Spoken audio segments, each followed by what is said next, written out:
So, whatever happened to Tyr? Odin came to regard him as a threat to his rule. He suspected Tyr of collaborating to aid the giants instead of helping to steal their secrets for the Aesir. The same thing he accused me of, frankly. Though in Tyr's case, I believe he was right. You think Tyr was helping the giants? I do. He felt responsible for the suffering visited upon them by Odin. I suspect he had something to do with helping them cover their tracks. The missing Jotunheim town. Correct.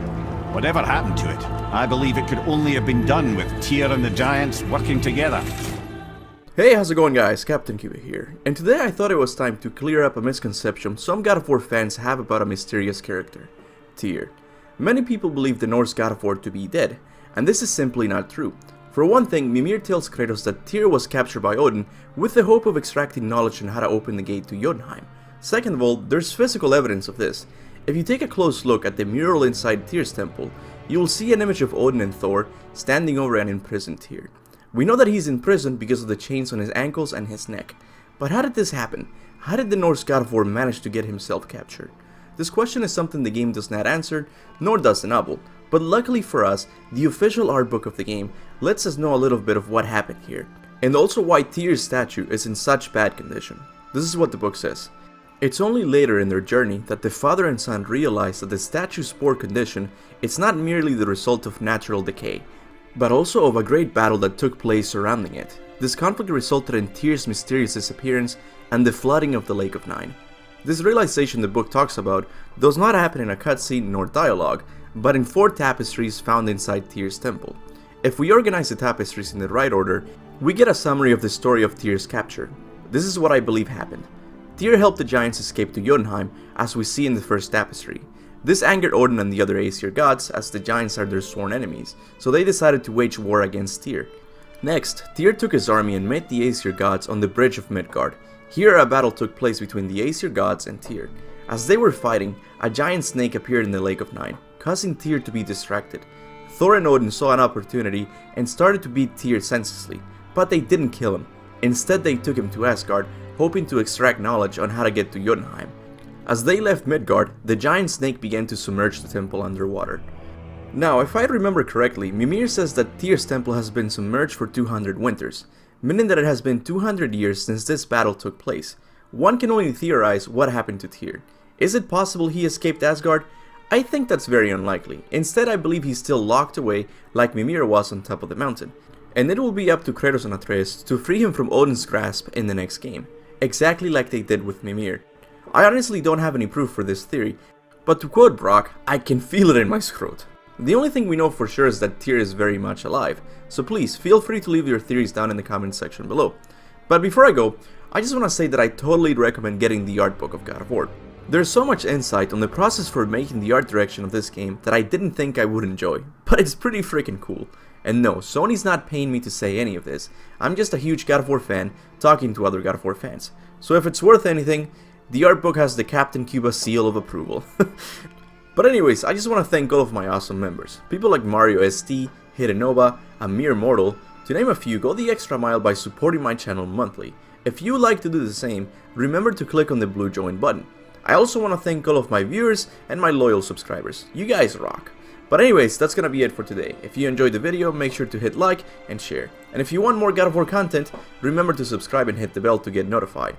With that said, thanks for watching, and remember, go forth in the name of Tyr. So, God of War has a lot of interesting characters. We got a talking head, a germaphobe dwarf, and a gargling snake.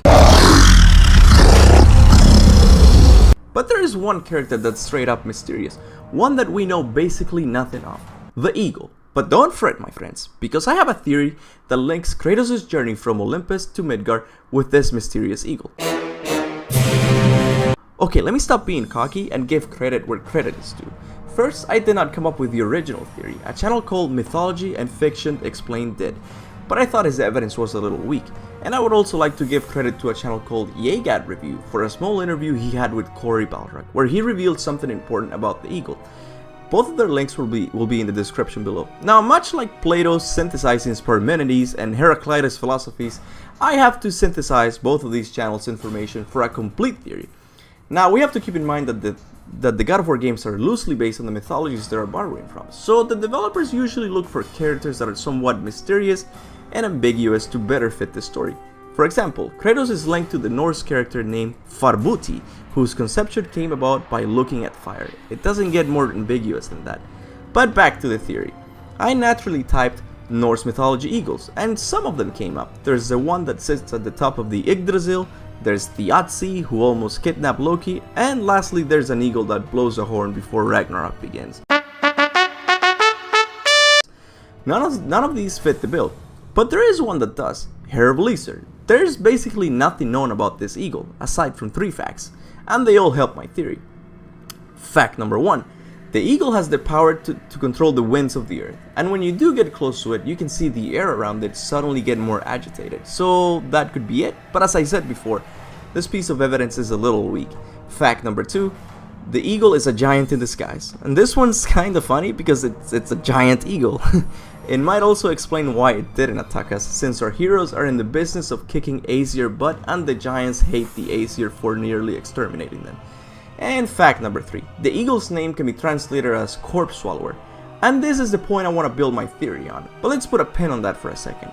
So during the interview with Corey, he was asked if he would have done something different in the game. He talked about the difficulty of the fight against the Valkyrie Sigrun, and proceeded to mention this. I had to get rid of several bosses. Now he didn't even give any examples of them, or did he? Right after he said I had to get rid of some bosses, he brought up the eagle as if it were a boss. I believe it was, so here's my theory. The eagle was going to be the first boss battle of the game, but it was replaced with Baldur. But why do I think it makes sense for Herbalisser to be part of the story? Well, when the new God of War game was announced, the biggest mystery that kept us busy was, how did Kratos manage to get to Midgard? Many theories had been proposed. Mine was about Atreus number 2, the other Spartan, if you remember that. Some other people said that Kratos simply got on a boat and left Olympus behind. Also, after the game came out, people said that Tyr brought him there. But all of these seem a little weak and without evidence. Now, why do I think that the eagle brought him there? Well, remember how his name can be translated to corpse swallower? If you played God of War 3, you would remember the weird ending where Kratos killed himself. Nothing has been said about this. It is still a mystery how Kratos survived. My theory is that since this is a corpse swallower, it might have sensed a great calamity in one of the other mythologies, and found Kratos to be responsible for the destruction of the gods of the land. So he took the corpse in hopes of reviving him to help the giants fight against the Aesir gods. Whoa! Hold the phone, Captain Kuba. You're basing your theory on the fact that Kratos is a corpse and the eagle is called a corpse swallower. That's as weak as saying Jesus is based on the character Odysseus because they both stepped in a boat. And you're right, it is weak. But may I ask you something? On top of what did Kratos die? He died on top of an engraved eagle. Now I know that Stig Asmussen did not intend the eagle to be Herbalisser. He probably meant it as a phoenix, which means rebirth in Greek mythology. But from the other side of the coin, the Norse mythology side, this could have been used by Corey as Herbalisser, and it's perfect because not much is known about this character. What if the eagle is part of a much larger picture? What if there's an engraved eagle in every other mythology? In the Egyptian, the Japanese, the Mayan, and so on. Maybe the engraved eagle has the purpose of a helipad. Wherever there is one, the eagle stops by to check the balance of the mythology. But let's get back to the theory. How could the eagle be a boss fight? I see 2 ways of this happening. Scenario number 1. The eagle brought Kratos' corpse back to Midgard. There it revived him. Kratos, being confused, started attacking it because as a Spartan that's the only thing he knows how to do. But if you watch the interview, Corey mentioned something. He said it was going to be epic. And I know what's epic for you may not be for me, but hear me out. Scenario number 2 is that the eagle found Kratos' corpse. As he was taking him to Midgard, Kratos came back to life because he's immortal. Confused and afraid, he started attacking Herbalisser while in the air, much like Kratos fighting against Baldur on top of the dragon. Now I'm about to show you that what's cool for me, it's also cool for you. Imagine during the fight, Kratos punches the eagle in the eye and it drops him in the ocean. As he swims away, the eagle swoops down to grab him because he's too valuable for the cause against the Aesir gods. All of this happens until you reach Midgard. Now you're saying, this is amazing, why didn't this happen? This sounds like a traditional epic God of War first boss fight. Why didn't we get this? I think the answer can be found on how it would have impacted the gameplay. You see, the new God of War came with the Leviathan Axe, a weapon that's completely different from the Blades of Chaos, and it would have needed a lengthy tutorial to teach the players all the new moves without throwing them into a boss fight. A tutorial like the one we got. He broke our bridge. How are we gonna get across? Step aside.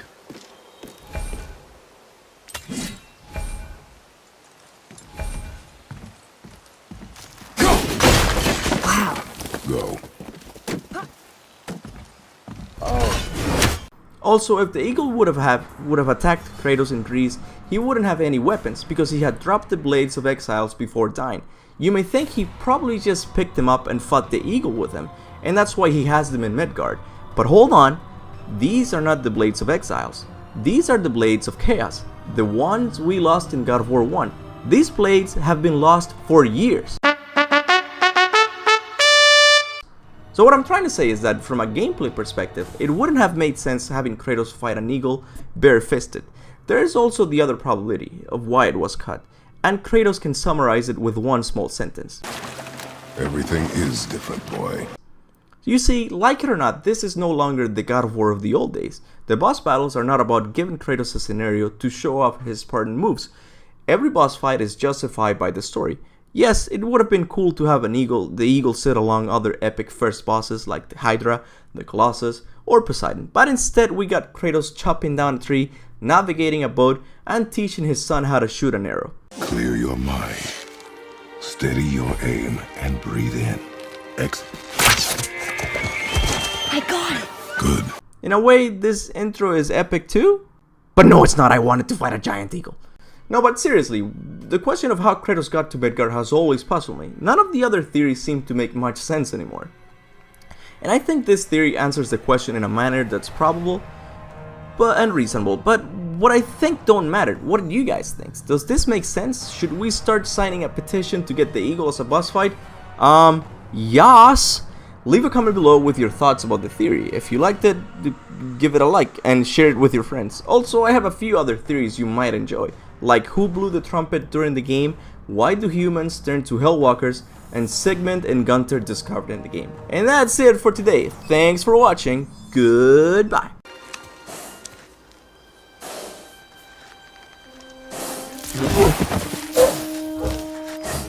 Oh, Corey, you did it again. Well, to be exact, you did it back in April 20th, 2018. I'm just finding the clues now. As you guys know, the biggest and most obvious secret left for us in God of War 4 was the following. Somebody just called the serpent. Ever since then, fans have been obsessing about it. I even proposed a theory coming to the conclusion that Modi did it, but in it I might have said a few wrong things. But we have evidence that these gods don't have easy access to other realms, since Baldur, the most beloved gods of Norse mythology, has to fight Kratos for his Bifrost to travel to Jotunheim. It is safe to make the assumption that these three gods have been locked in Midgard for hundreds, even thousands of years. Yeah, let's move on. Regardless, I'm back at it, and this time I think I have a little more evidence, in the form of, you guessed it, an image on the wall. The image of a man blowing a horn can be seen on the side of every travel tower found in the Lake of Nine. Immediately the first thought that comes to mind is good old Heimdall. Not only is his presence in the series expected, given that he plays such an important role in Ragnarök, but he's also confirmed in the Alfheim mural. But could this man be Heimdall? I don't think so. Just because he's blowing a horn, it doesn't mean it's the famous Gila horn. This one is curved and has red patterns engraved on it. The horn in this image is identical to the one used to call Jormungandr. So if they're both the same, we can come to the conclusion that Heimdall did not blow the horn because the purpose of this horn is only to call Jormungandr, and as we know, he kinda hates all Aesir gods.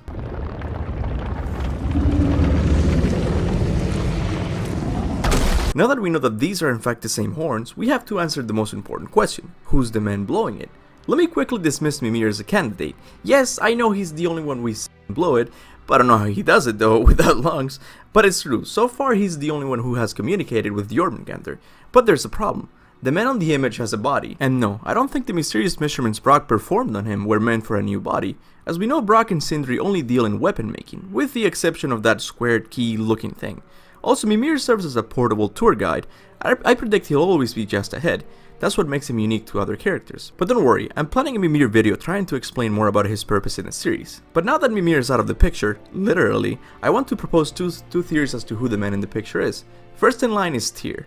I mean, he looks like the other depictions of him, but most telling is what we know of him. His story is scattered throughout the game in the form of main missions and Mimir's optional dialogue. We know he has visited different mythological places in the world like Greece, Japan, and South America. He also helped the giants escape Midgard despite being born on the Aesir team of gods. This of course did not sit well with Odin, so he killed him for treason. Or at least that's what they're telling us. I'm not buying for a second the story the Mural is giving us, simply because Mimir was also charged with treason and was in prison in Midgard, so why would Odin kill the person who knew the giants better than anyone? I really think Tyr was captured by Odin with the purpose of extracting information about Jotunheim. His knowledge about the realm of the giants can also be tied to the horn in Midgard.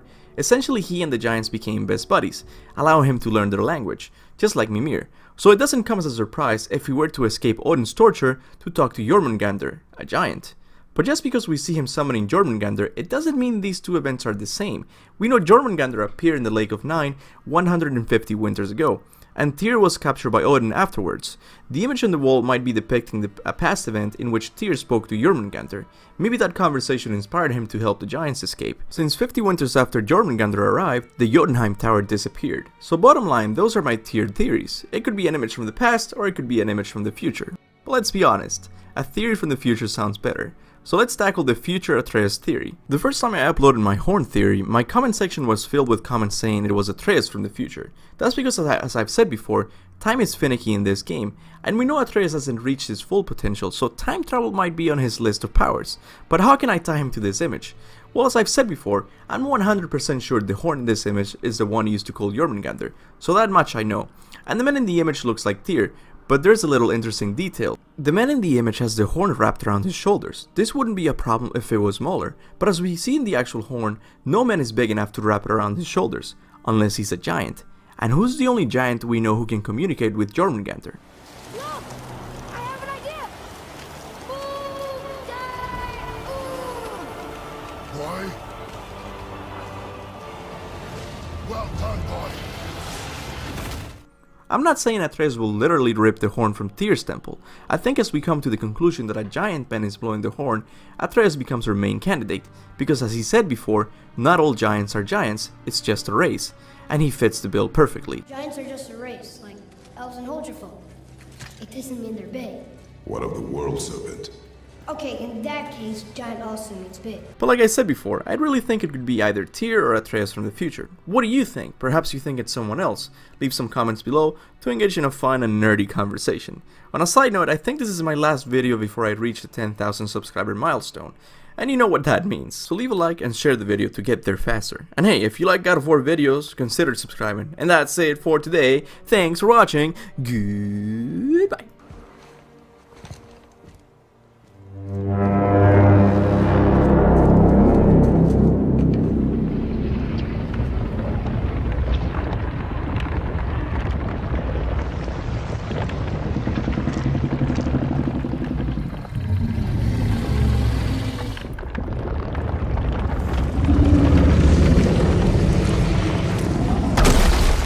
Why is he doing that? Odin had that statue made in honor of Thor. And seeing as the world serpent absolutely abhors the fat dauber, he was probably sick of looking at it. But doesn't that hurt? Well, he and Thor have a bit of an unpleasant history between them. Or they will, anyway. So I guess waking up to see it was worse than the thought of lumps of solid stone passing through his gullet. You want me to ask him? No. Hey guys, Captain Kuba here. A few days ago I was looking for an awesome close-up of Magni with the purpose of making a thumbnail out of it. In the process I found something that changes how we view the God of War universe. This of course has some serious implications on how Kratos got to Midgard. Before I get on with the video, let's watch the cutscene in which we find the missing panel of Tyr traveling to Jotunheim, and from there I'll build this new understanding of the God of War universe. Ready? Let's do this. Look at that! It's the missing panel about Tyr. Odin must have stolen it. But why? He always has his reasons. Might I have a look? Well, this is most unexpected. Why? What does it mean? I haven't the foggiest. Isn't that unexpected? Head. Look, clearly that's Tyr. Traveling somehow. Perhaps magically. But what's that to do with the giants that they should devote a shrine to it? I'm afraid that is none too clear. What are those runes in the corners? Not runes. Symbols from different lands. They mean... War. Aye. How do you... This one I know too well. In this missing panel, we see Tyr magically traveling to some location. On the four corners of the panel, we see symbols representing different pantheons. Kratos of course recognizes the Omega symbol, as it represents his past life as the Greek god of war. But why is it that these mythologies are shown on this panel as if they require magic to travel to them, when it's not really magical to get on a boat and go from Greece to Scandinavia? Why are they included here? Could we be wrong about how we understand the God of War universe? How exactly did Kratos arrive to this hostile Norse world? A few other things have also been bothering me since I played God of War 4. Like, how can there be multiple contradictory creation stories found in this series? Or how do sun gods from different pantheons share a single sun? Or why Jormungandr was never seen by the Greek gods if they both shared Midgard as their home? Will the Norse world be affected if Atlas releases the world from his shoulder? Why didn't the flood of God of War 3 affect the Norse lands? Or how does Njord and Poseidon share the seas? I can keep going, but you see the problem, right? Having a single world that houses all pantheons at the same time would prove to be chaotic, and yet most fans have come to believe this. I know this because a few days ago I asked you guys to vote on two different views for the God of War universe. Option 1, all mythologies take place in the same world. And option 2, each mythology has its own galaxy. Out of 1400 votes, 89% of you guys voted for a shared world, while only 11% of you guys voted for different galaxies. What if I tell you that 89% of you guys are wrong? I also gotta throw myself in that number because I too had that view of the God of War universe until I found this image. When I saw this image, I actually got up from my chair to get a closer look at it. I couldn't believe it. For the people interested in finding it, you can search for it after defeating this guy. I forgot his name, alright? Anyways, after defeating him, just scan the room with photo mode and you will notice three interesting paintings that deserve to be fully analyzed. First, we have a painting that looks very similar to the traditional Norse compass. Where it deviates from the original one is in its depiction of the prongs and its inclusion of an inverted eye in the middle. The traditional Norse compass was believed to be used for travel within the Norse realms. However, this one must have been used to travel in the space between galaxies, as we see in this next image. Here we see a clear depiction of multiple galaxies, each having stars within them, and outside lines magically connecting the galaxies. My suspicion of such a universe was confirmed with the third image. Here we see the same galaxies from a closer angle, but most importantly, we see a ship being navigated outside another galaxy. I can tell you with a 99% level of assurance that this galaxy is the Norse one, and that's because of the carvings inside the circle. On the left side we see a wolf resting below what looks to be the sun or the moon. This could be Skoll or Hati, representing the realm of Asgard. In the middle we see a stag that most likely is Dura-proof, the stag giant who guards the entrance to Jotunheim while the giants sleep. Given his connection to the giants, I assume he represents the realm of Jotunheim. And on the very far right we see a boar, who's probably Gullensbursti, representing the realm of Vanaheim. Even though the image is not complete, I suspect all other realms were also depicted in the lower part of the painting, but were made impossible to see for lore hunters like myself. So if this galaxy is the Norse world, that would mean the other galaxies we see in the image are other pantheons like Greek, Egyptian, Aztec, Japanese, African, Persian, you get the point. You may have noticed that I didn't include the word theory in the title for this video, and that's because it's not, it's a fact. Even though Cory Barlog uses the phrase same world to describe the God of War universe, he doesn't mean same planet. Here's a clip of his intro speech at a GDC conference. But what I would talk about was the idea that all the mythologies of the world are kind of like this Hubble telescope image. They are like galaxies individually spread out throughout a complete universe. And the world is the universe, and all the mythologies are sort of origin stories of various cultures throughout the world, beginning at the beginning of time and stretching all the way out. So at any given time, all the mythologies exist together concurrently, and they are simply separated by geography. So it's important because some people had the conception that, hey, Kratos at the end of God of War 3 destroyed the world. Well, he destroyed what they believed the world was in Greece, which was their world. Everybody believed their world was the only world. In fact, we still believe that today. I first heard this speech 4 months ago. At that time I thought this idea was changed for the shared planet version, but it clearly wasn't. We were simply misunderstanding the meaning of the word world. While there's no question about this new understanding of the God of War universe, some details still remain a mystery. Especially the ship we see navigating outside the Norse mythology galaxy. We know that Tyr learned the secret of how to travel to different mythologies, and he's always depicted arriving on a boat. Although the Prosetas don't mention such boat belonging to Tyr, we can make the safe assumption that he does in fact have one capable of realm travel. And even though this village was known to worship Vanir gods, I have no problem believing they also dedicated a painting to Tyr. After all, he was loved by everyone, including Vanir supporters. But let's get to the main point of the video. How did Kratos travel to Scandinavia? Up until now, we simply thought Kratos picked up a backpack and started walking. It's true that Kratos walked the earth for hundreds of years, but the novel never mentions him arriving with his own 2 legs. What we get instead is a nightmare Kratos has about a past memory. To summarize the nightmare, I'll just say that after some time had passed since Kratos set on an adventure to rid himself of the curse of immortality, he found himself with his back against a rock wall, fending off 3 wolves twice his height. As one of them leapt to attack him, the shape of a woman commanding the beasts was revealed, prompting Kratos to scream, Later in the novel, it's revealed that these wolves are in fact Skull and Hati, but most importantly, it further explains what happened in this confrontation. One of the wolves bit his thigh and dragged Kratos to these lands.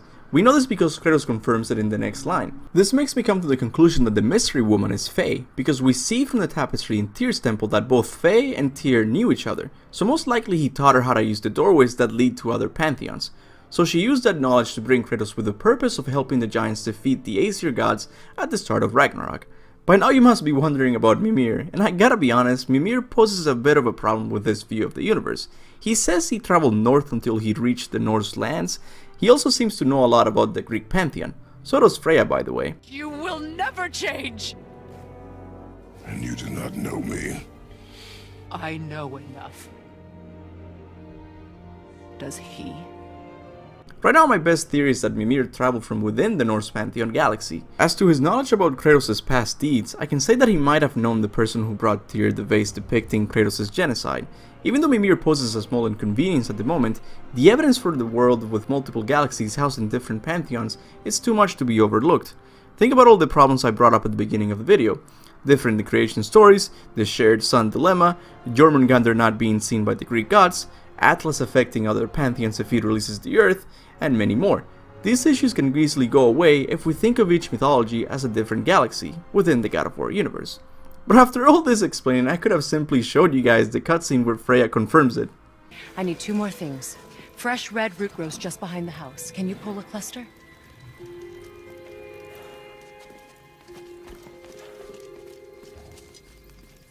What else?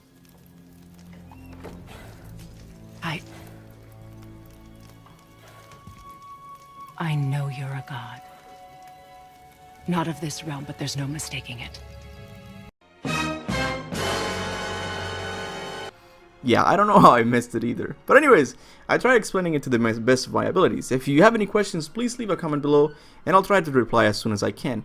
First of all, I want to thank my girlfriend Kanaruhi for helping me with the script. I truly needed help at some points. If you enjoyed the video, make sure to give it a like and share it on social media. It truly helps me out a lot. If you like God of War videos, make sure to subscribe and hit the bell to get notified of theories, top 10s, and lore videos like this one. With that said, thank you so much for watching, and I'll see you guys next time. Goodbye.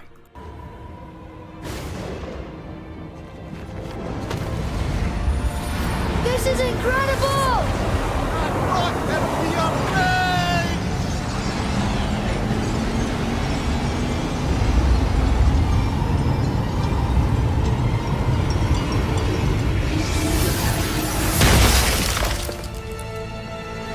Oh, how can I be so nauseous without a stomach? Come on, that was great. Look. The tower. I knew there was something down here. Amazing! How do you hide something that exists in all realms? Cast it out of any realm to the space between. Clever old Tyr. If she had a plan for us, I trust it. Whatever it is. Besides, she hasn't been wrong yet. Come on. We're so close to the end now. Yes. Yes, we are.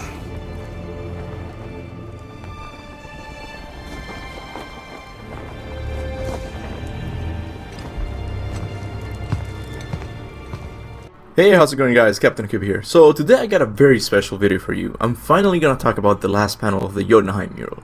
We talked about the mystery of who blew the horn, the identity of the Helheim bird, and many other secrets, but none compares to this one. Ever since we saw this cutscene, we have been theorizing about it. Just from watching other YouTube videos, the most popular theory out there is that Atreus will kill Kratos in a fit of rage and Jormungandr will be born as a result.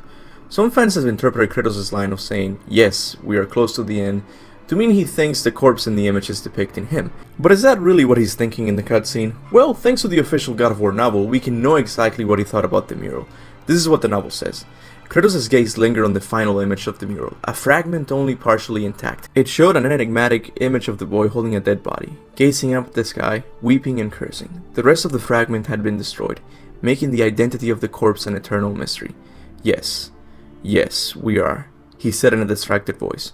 So I think from this small section of the book we can make more informed theories. First of all, Kratos does not seem to think what's coming out of Atreus' mouth is Jormungandr. He says that Atreus weeps and curses at the sky. This new information can be corroborated by my fellow God of War YouTuber, John Ford. According to his translation, what Atreus seems to be saying is the word come repeatedly.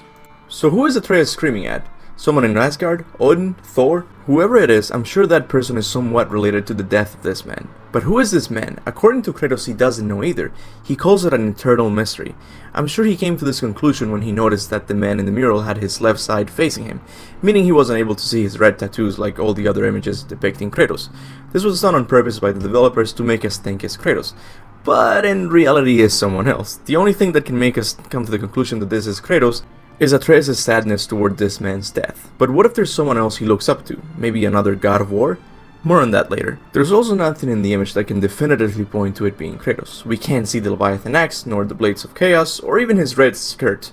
Three major indicators in all the other depictions of Kratos. Not only is it ambiguous, it also adds things that we know Kratos does not possess, like the blue skirt or the fact that he's not wearing shoes. If you really think about it, the man in the image has more similarities with Baldur. You guys get my point, right? There's nothing in the image that points to it being Kratos. In fact, it contradicts all we know about his character design. Like I said before, I think the reason other fans think this is Kratos is due to Atreus' emotion. He seems devastated. This level of sadness could definitely point to it being Kratos, his father. But I think there's someone else who could enter his life and have a similar effect on him. Tyr. Now I want you to mentally divide the video from this point on. All you saw up until now was a solid lore video. From this point on I'm gonna theorize who the corpse in the image is. So I'm just gonna come out and say it. I don't think Atreus is holding the body of Kratos, I think he's holding the body of Tyr. In God of War 4 we were introduced to the main villains of the new set of game, the Aesir gods. These guys have a fascination with getting to Jotunheim, so it was a bit of a slap in the face when one of their own gods, Tyr, betrayed them to aid the giants escape Midgard. As a result, Odin imprisoned Tyr in what I think is most likely Asgard. So what I think will happen in the next game is the following. Kratos and Atreus will meet Tyr very early in the game. During their adventure, Atreus will develop more admiration for the Norse god of war. Admiration that he already seems to have without even meeting the guy. With power comes a big choice, lad. You can either serve yourself, or put your godhood in the service of others, like Tyr did. People really loved him, huh? Aye, a god of war, but one who fought for peace.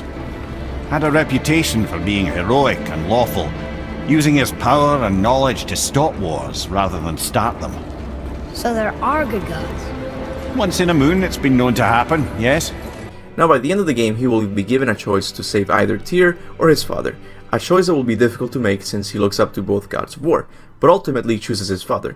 Tyr's death will leave the boy weeping and cursing at the god who made him choose, and from that point on he will vow to get revenge by burning all of Asgard to the ground, leaving us with the start of Ragnarök for the third game. But just because I don't think the man in the image is Kratos, it doesn't mean I don't think he'll eventually die. You see, Kratos is the definition of a Greek tragedy. He was born in the cruel city of Sparta, where he was subjected to painful training in the hopes of making a great warrior out of him. With the skills he learned as a warrior, he became the greatest Spartan general in history, only to be defeated by the barbarians. But instead of choosing death, he decided to trade his humanity for more power, and thus the deal with Ares was formed. Two blades would be fused to his bones forever, the same blades that would kill the only two people he truly loved, his wife and daughter. The memories of this act still haunt him to this day. Now to summarize, he has been dethroned as a god, betrayed by Athena and the Titans, he has been cursed to walk the earth forever, and after coming across Faye, she passes away. At this moment the only good thing in his life is Atreus, and I would like to think is his last hope at redemption. I would say after these set of new games, Kratos should be allowed to rest. and let Atreus continue the journey. But then again, these are only my opinions on the series. I could be flat out wrong. But what do you guys think? Could this be tier, or do you still think it's Kratos? Whatever your thoughts are, make sure to leave a comment below and I'll try to reply as soon as I can. Now, before I go, I want to thank every single one of you guys who comment, like, and share my videos, and even super chat during my live streams. Not to sound mushy, but you guys are making my dream come true. It truly is an honor making videos about this amazing series. So with that said, thank you so much for watching, and remember, go forth in the name of Olympus.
Goodbye, Faye.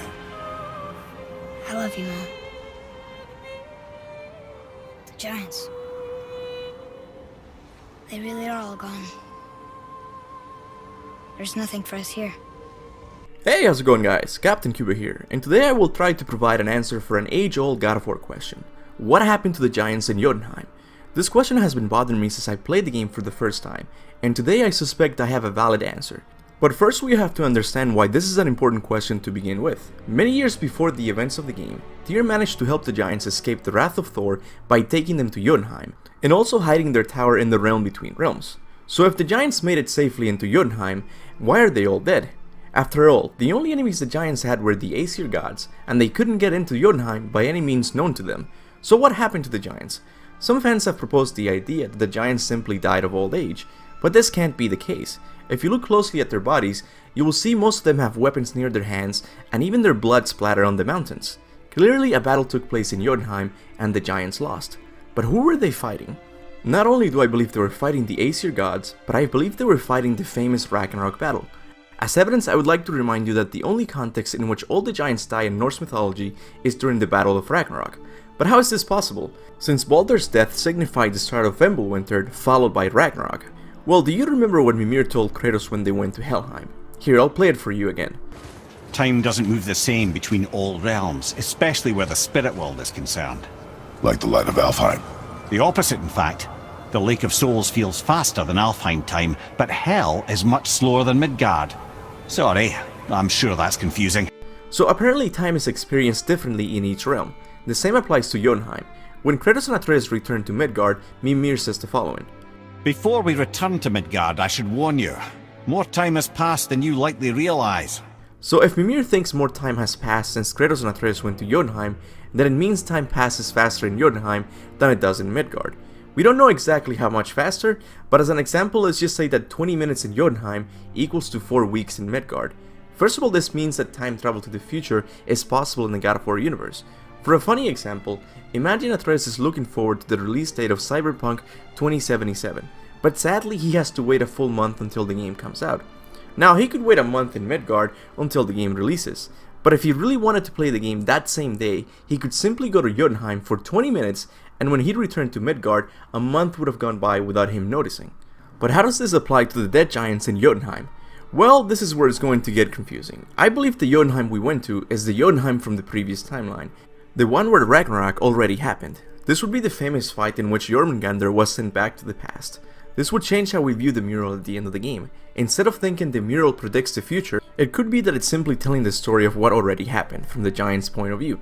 If you think this is crazy, wait until you hear my next point.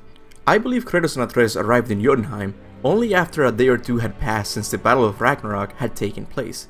I say this because their bodies are still fresh. They haven't decomposed like the giants' remains we see in Midgard. Once again, this is possible because time in Jotunheim goes faster than in Midgard. So let's say while the Battle of Ragnarok took only 3 hours to be completed, Kratos and Atreus completed their 30-hour journey just in time to witness the aftermath of the Ragnarok battle. I can already see the comments refuting my theory, but I honestly think we're making a lot of assumptions when it comes to timelines in the story. So to make it simpler, just forget everything Mimir told us about the Aesir gods, because these stories could very well have taken place in the first timeline, the one we never experienced. So if we do this, what do we really know about the Aesir gods? We only know that they're after the last giant. That's all we know for sure. Now I want to show you 2 moments that could prove Ragnarok already happened for the Aesir gods. First is seen after Magni's death. This is Modi's reaction. No! How did you... You can tell Modi found this event surprising. Now this could be because he didn't know Kratos was a god killer, but his surprise could also be as a result of a prophecy being changed. You see, Magni and Modi are one of the few gods that survive Ragnarok. If this fight with Kratos takes place after a victorious Ragnarok battle, then Modi will surely be surprised at Magni's death, because Kratos once again changed prophecy. You've changed something. Prophecy didn't count on you. Later Modi says something else that caught my attention. You ruined everything! I earned that fucking hammer! He says to Kratos, "I earned that hammer." This is also something that happens after the events of Ragnarok. He never says, "I will earn the hammer." For him, the hammer is pretty much his, since the Battle of Ragnarok already took place, and the last thing he needed to do for the Aesir gods was capture the last giant. This means that the Aesir gods aren't simply trying to stop Ragnarok from happening, but they're trying to stop it from happening again. So I guess the story for the next game will be somewhat similar to God of War 2. Kratos and Atreus will find a way to turn back time and bring back the giants to life, for another go at the Battle of Ragnarok. Now I know you're ready to write your comments disproving my crazy time travel theory, but the truth is, you can do that with almost anything. Even an amazing movie like Endgame has plot holes. So before you take apart my theory, I'm gonna have to ask you this question. If the giants made it safely into Jotunheim, who killed the giants? In my theory, I used time relativity and a previous timeline. 2 things that are already confirmed in the series. If you can do better than I did, I will admit it.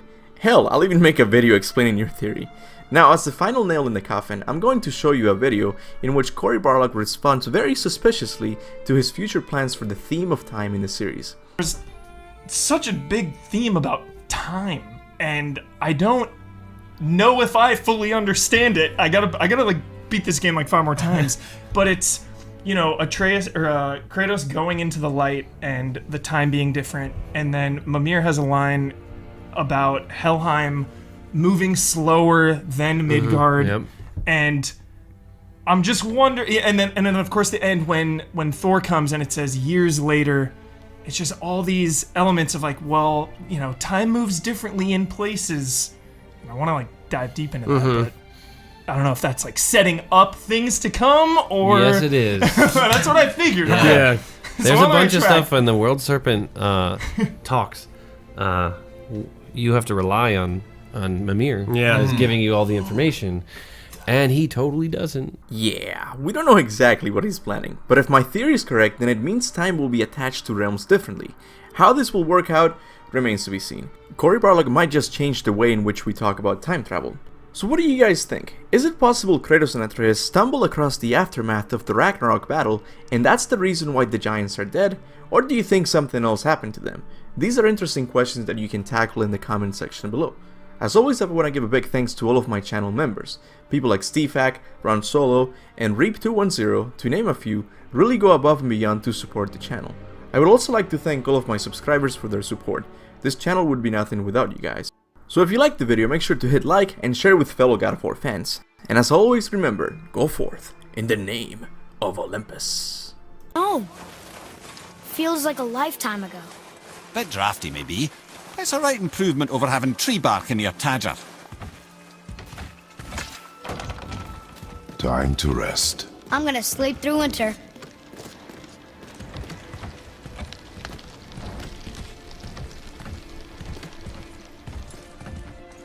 Okay, this'll do.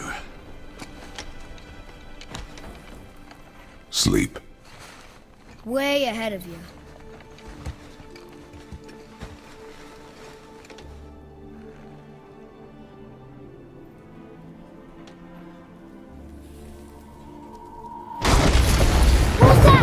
Your ball!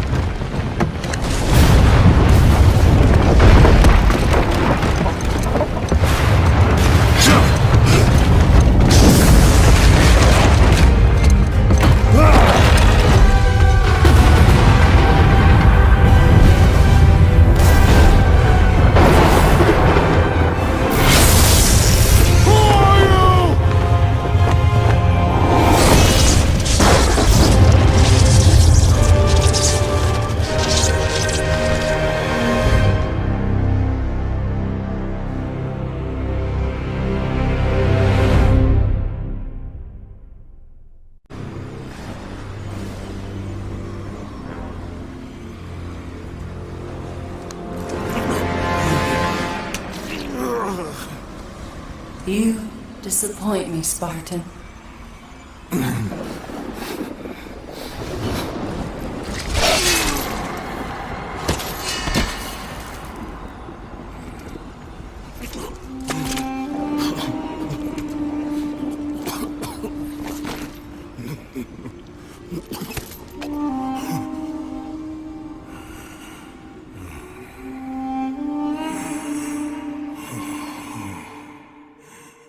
Hey, how's it going guys? Captain Kuba here, and today I'm gonna be tackling the question of what happened after God of War 3. And I know I already have a video on this topic, but the truth is, I no longer believe the information in the video is accurate.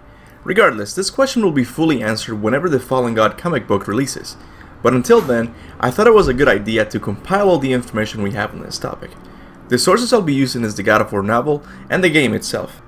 But first I have to start by establishing what the God of War universe looks like. And this is something that fanbase is split on. Some fans is like Planet Earth, with pantheons ruling the countries from where they originate, while others believe each pantheon is located in a different dimension. I used to believe the latter theory, but as of this moment, I think there's more evidence for the former. With the distinction that this planet is 20 times bigger than ours, able to contain all the pantheons at the same time. For the evidence I point to Mimir. He seems to know a lot about these other pantheons, and has apparently visited them before. This theory also explains why Kratos says the following. I'm a god, boy. From another land far from here. When I came to these shores, I chose to live as a man. In all the instances Kratos mentions his old life in the Greek pantheon, he seems to imply that anyone can travel to it if they wanted to. The final piece of the evidence is Cory Barlog himself. Here's a clip of him describing the God of War universe. Was the idea that all the mythologies of the world are kind of like this Hubble telescope image. They are like galaxies individually spread out throughout a complete universe. And the world is the universe. And all the mythologies are sort of origin stories of various cultures throughout the world, beginning at the beginning of time and stretching all the way out. So at any given time, all the mythologies exist together concurrently, and they are simply separated by geography. Now that we know what the God of War universe looks like, let's talk about what happened after God of War 3. As I'm sure you know, at the end of the game, Kratos saw the needless destruction he had caused and decided to do one good thing for humanity. So he gave them the power of hope within him. He did this by killing himself. What followed after is explained in very long paragraphs found in the God of War novel, so if you don't mind, I'll just paraphrase them. If you think I'm lying, I'd recommend you purchase the God of War novel for yourself. After all, it's a pretty good read. Anyway, after Kratos killed himself, he woke up realizing the gods had put a curse on him. From that point in his life, he would never be able to commit suicide. The gods would simply not allow this. So with spite in his heart, he threw the blades of chaos into the sea only for a whirlwind to bring them back up and place them right in front of him. He tried to get rid of them a number of times, but realized the gods had also put a curse on the blades of chaos to follow him until the day he died. Now this is where it's gonna get really weird. The novel recalls a dream Kratos has in which he's taken by wolves to Scandinavia. And who better to tell the dream than Mimir himself? Kratos, engulfed in a tormented sleep, battled a foe existing only in his mind's eye.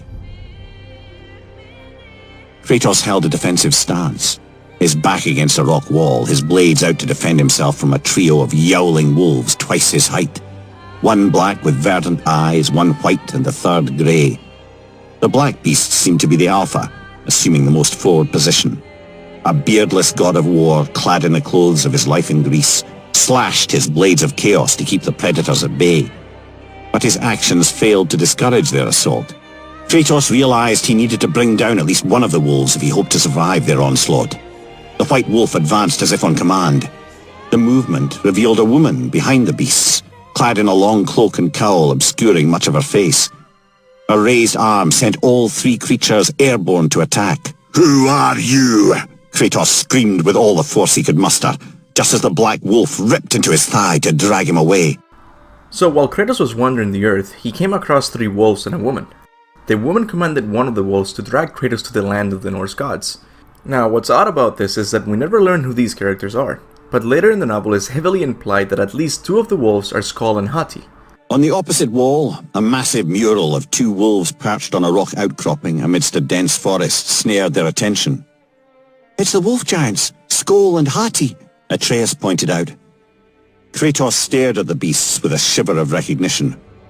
The image of him dressed in his Greek attire being dragged by a verdant-eyed black wolf while the others flanked either side flashed like lightning across his mind. Were those the creatures that had brought him to this land? He could not recall them being that large. The beasts that attacked him had determined his fate against his will, but for what purpose? Why was he meant to be in this land? We never see this revelation in the game because it takes place in Kratos' mind, so we can still think of it as being canon. However, the identity of the woman still remains a mystery. Many fans think it was Athena.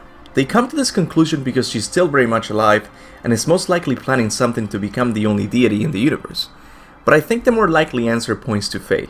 Clearly she knows what the future holds. It wouldn't surprise me that she has known about Ragnarök since Kratos was causing havoc on Olympus. So seeing that Kratos would play an important role in the fight against the Aesir gods, she took her grandson Fenrir with his son Skoll and Hati to bring Kratos to Scandinavia. But let me get back to the main topic of the video. How can we reconcile the information from the novel with what Kratos says in the game? I'm a god, boy. From another land far from here. When I came to these shores, I chose to live as a man. Here Kratos alludes to having arrived in Scandinavia by using a ship, while the novel says he was dragged by a wolf. So which one is to be believed? While it seems like a contradiction, there's always a way to reconcile two accounts that seem to be at odds with each other. So this is how I think the timeline went. After God of War 3, Kratos was wandering the earth for many years. In these years, the events of Fallen God would take place. After this, Kratos was dragged by the wolves to somewhere near Scandinavia, and the rest of the way he made it by getting on a ship and arriving at his final destination. What happened after is still unknown. We know that Kratos eventually met Faye, got married, and had Atreus. But there's 10 years of Kratos' life in Scandinavia that are still missing. And Cory Barlog has expressed his desires to make a story about it. Whether it will be in the form of a comic, movie, or even a prequel remains to be seen. So there you have it, guys, the story of what happened after God of War 3 and how Kratos got to Scandinavia. Any questions? Well, obviously you can leave them in the comment section below. But before I go, I have to remind you that August 21st is the last day to enter the contest to win a set of level 52's Kratos and Atreus wooden statues. All you have to do is send your best God of War 4 or God of War 3 picture taken with photo mode and upload it to Twitter using the hashtag #Kuba'sPhotoContest. On August 21st, I will choose the winner, so make sure to send your entry if you want to win this awesome collectible. Now, as always, I want to thank all of my awesome members for their monthly contributions to the channel. People like Kyre Savage, Timbo Slice, and Run Solo, to name a few, really go above and beyond to support my work. I would also like to thank all of my subscribers. I'm truly thankful to have such an awesome following. And that's gonna be it for today. If you liked the video, make sure to like and share, and subscribe if you haven't. And remember, go forth in the name of Olympus. The serpent stayed and grew so large, he now spans all of Midgard. They've hated each other ever since, destined to kill each other come Ragnarök. You believe in Ragnarok? I dearly wish I didn't, child. Even if he can't prevent Ragnarok, he still hopes to learn enough details to influence the outcome. When the sun and moon grew mutinous and stood still, Odin put Skoll and Hati to use. With his ancient magics, he cast the wolves to the heavens, and they began their chase. And long shall they chase, but not endlessly. For it is foretold that someday Skoll and Hati will catch and devour their prey. And that day shall be Ragnarok.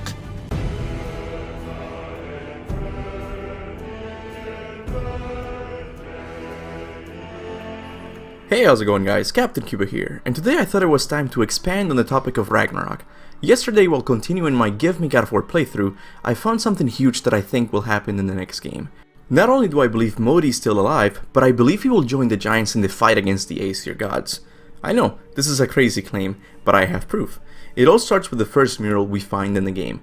When you open it up, go to the right side panel and you will see a depiction of Ragnarok. At the top we see the wolf's skull and Hati devouring the sun and the moon, which signals the start of Ragnarok. On the right side we see the Aesir team. There's the army of Valhalla, Odin, Thor, and a mysterious bird who I believe it's Zeus. Now on the opposing army, also known as the good guys, we see the giants, Jormungandr, Tyr, and a nameless mysterious man wielding a mace and a shield. Immediately I thought of Modi since his weapons matched the ones seen here. But because he was a loyal member of the Aesir gods and he's presumably dead, I thought this was an unknown character that will be revealed in the next game. But I actually found proof that this is in fact Modi. Before meeting Brock, you will come across another mural. Here the story of the giant Hundrir is depicted. Mimir tells us that after Thor defeated the giant, his body fell on top of him, and he remained trapped underneath his corpse until his sons Magni and Modi came to his rescue. Both sons are depicted in this mural as well. Here's Magni, and here's Modi.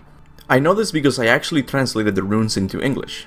Now if we take this character model and compare it to the one seen at the beginning of the game, you will see that they are both identical. Guys, this means that Modi will eventually fight by our side. This is huge for God of War lore, because Modi betrayed the Aesir gods to join the Giants, much like Tyr did. Now I have to come clean and let you know that Mimir does say the murals could show the past or the future, which is true, because in a sense Ragnarok already happened, only on another timeline. Mimir tells us that Jormungandr was fighting Thor in Ragnarok while he was struck with Mjolnir so hard that it split the world tree, causing him to be sent back in time, creating at least two timelines. One in which Ragnarok already happened, and one in which Jormungandr arrived earlier than anticipated. It is possible the Modi seen in this mural belongs to the other timeline, the one where Ragnarok already happened, but I think there's more evidence for him belonging to the second timeline. You know, the one we're experiencing right now. Just think about it, Magni and Modi were sent to Midgard with the mission of capturing the last giant, aka Loki, with the hopes of extracting information on how to get to Jotunheim. But they didn't realize the last giant would be accompanied by a god killer, which is why this happened.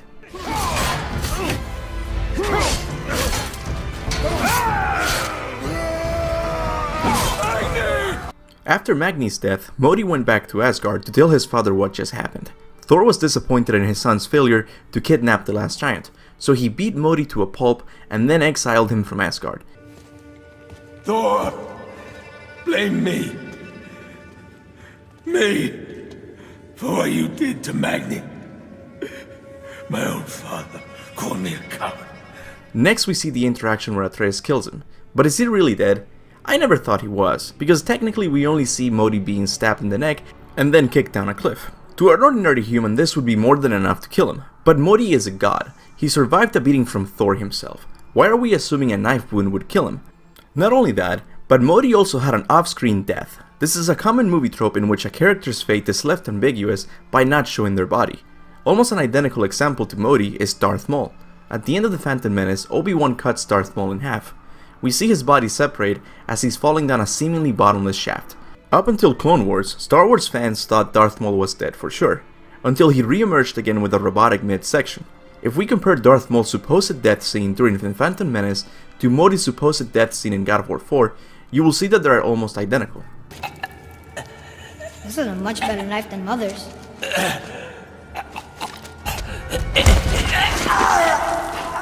My last proof for this mural being set in the timeline we're experiencing right now can be seen at the bottom. Here we see the dead bodies of Magni and Baldur, Magni being the first Asgardian god killed by Kratos, and Baldur being the second, which also signals the start of Fimbulwinter. Both of these deaths so happen to take place in the current timeline, not the one before.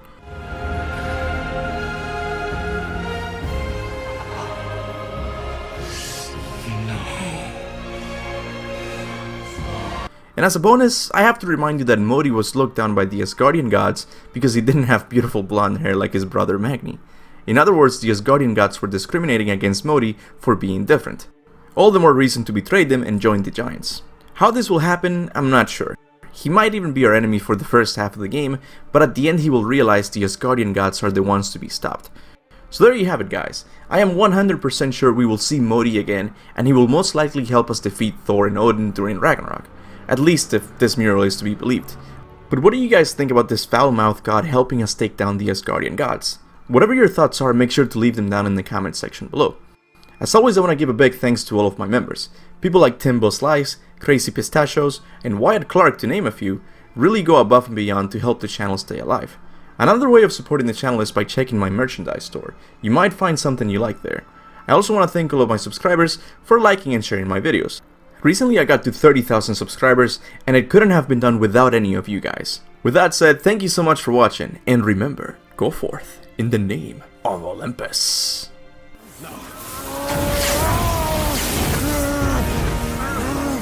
Stay back!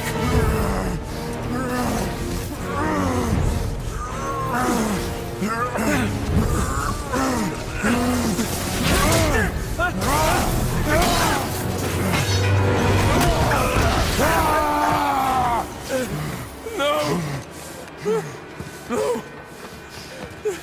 This isn't over!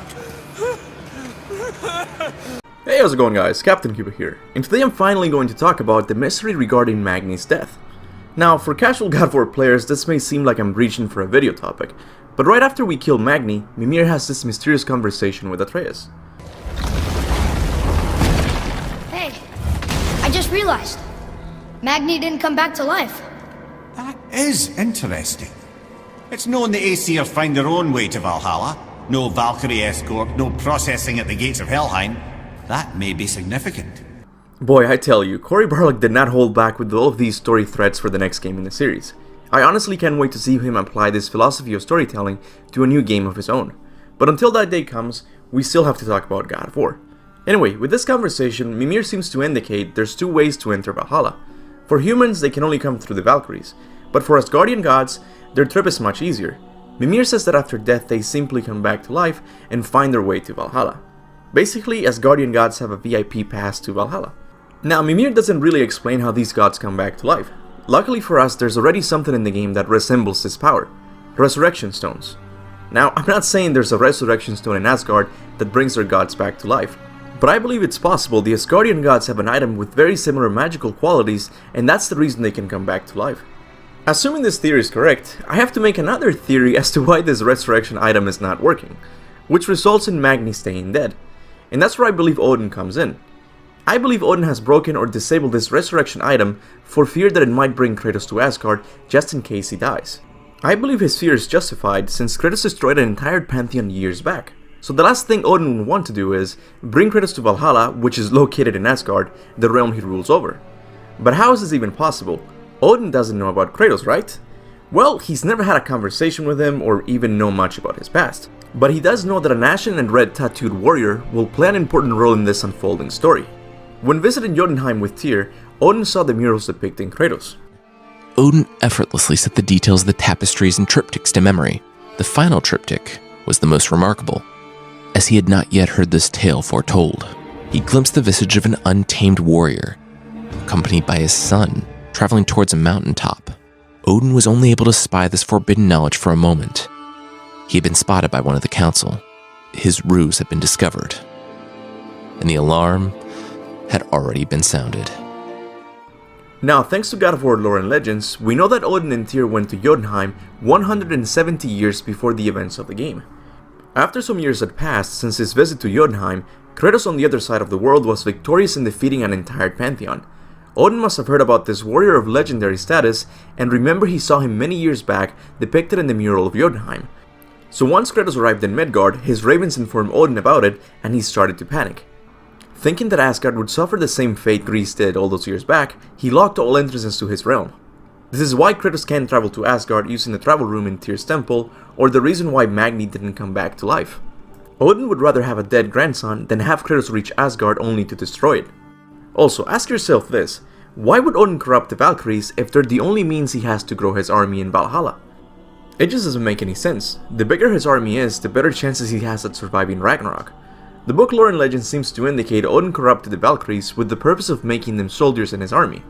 But it's also possible he knew that corrupting the Valkyries would prevent them from doing their job of bringing the dead to Valhalla, which would include a dead Kratos as well.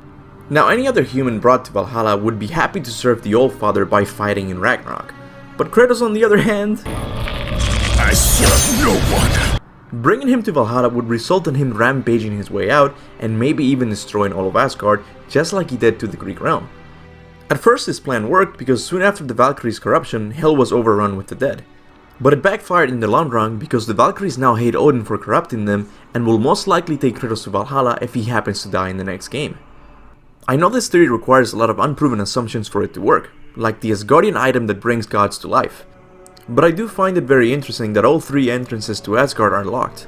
I doubt very much that's a coincidence. And Odin locking all entrances to Asgard because he's afraid a Pantheon killer might destroy it doesn't seem too crazy if you ask me. But I want to hear from you. Why do you think Magni didn't come back to life? Whatever your theories are, make sure to leave them in the comment section below. As always, I want to thank all of my awesome members for their monthly support of the channel. People like Kratos Got, Miles Paralysis, and Arif Helmi, to name a few, are the reason these videos continue to go up. I would also like to thank all of my loyal subscribers for liking and sharing my videos. This channel would be nowhere without your help. And with that said, thanks for watching, and remember, go forth in the name of Ragnarok.